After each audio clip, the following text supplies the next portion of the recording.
hopefully we discuss a lot of things that everyone here wants to hear about and learn about, but from what I gather, it's really kind of for the benefit of everyone, but also for managers of news organizations, and to hear these interesting perspectives on why they are where they are, and what they think could be done better, what they think has been going well, and that sort of thing. So first I'll just introduce, I'm going to read their bios. Oh, good. I was getting worried.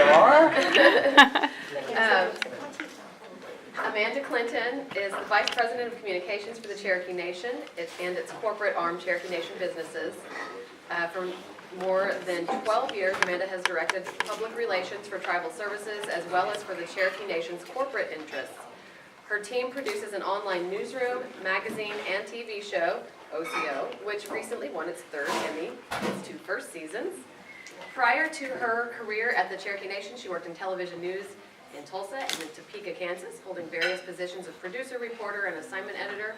Amanda also serves as an adjunct professor in the School of Media and Strategic Communications at OSU, from where she also earned both her bachelor's and master's degrees.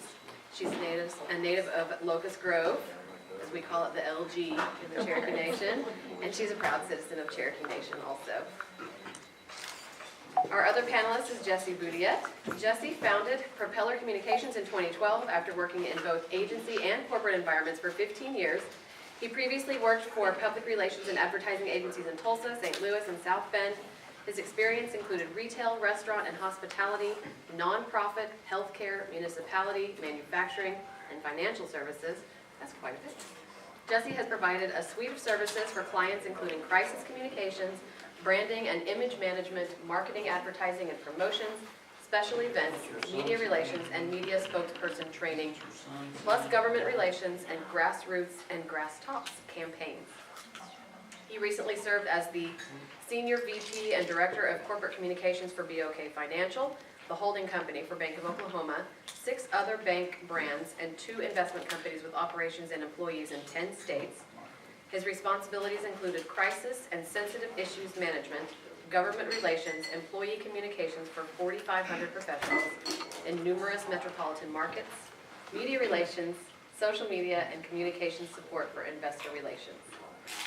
All right, so now that we know kind of, where they are in their careers, the first question I want to ask them is, when you're talking about news management and where we are now, how does your expertise flow into that? Like, where can you guide us tonight with your expertise? I'll start with you, Mandy. As Jennifer said, I started out in television. Actually, I always thought I would end up in print. Believe it or not, I always thought I would end up in print at the end of the day. But I started out in TV and a little in Topeka, Kansas, where you kind of have to do everything. And I was a weekend reporter and a producer, and we only had internet on like one computer in the whole newsroom. Still doing like the dot matrix scripts and stuff. And then I came back to Tulsa and was a producer and assignment editor at Channel 8, and then I went into PR, where I'm at today. But it's been kind of interesting because I never thought I'd get out of TV and get my name on an Emmy. So that was kind of cool. So we've been doing the television show for, we're on our 3rd season right now. And the reason that we are doing a television show, and I guess what gives me my expertise here, is that we're doing a very aggressive form of brand journalism. So we're not always necessarily relying on press releases or someone else to tell our story. We're telling it ourselves. So I've kind of come full circle in that way. And I think it was good to be out of TV for a long time before I started doing TV from a branding standpoint, because I was just talking to a friend today who's gotten back in TV after a while, and I said, I think it would do every journalist good to just, probably wouldn't do their managers very well, but to take like a month off a year and do a different job or step outside of where you're at and just live amongst the regular people and see what affects them and understand, how, a corporation works or how a nonprofit truly works. And so it's been neat to be out of TV, then kind of back in and be able to do all that. So I guess that sort of brought my career full circle. I guess for me, I've spent my career in 3 different geographic markets, essentially finding ways to take a brand, a product, an idea, a cause, a person, and find the eyeballs and ears to get them in front of. kind of a gross way of saying it, but I mean, at the end of the day, that's what it comes down to me. Who are you trying to sell to, and where are those people's eyeballs and ears, and we'll get you in front of them. And so, working in multiple markets and working in, you know, print, radio, TV, online, and digital and social media in the last 5 to 7 years has exploded.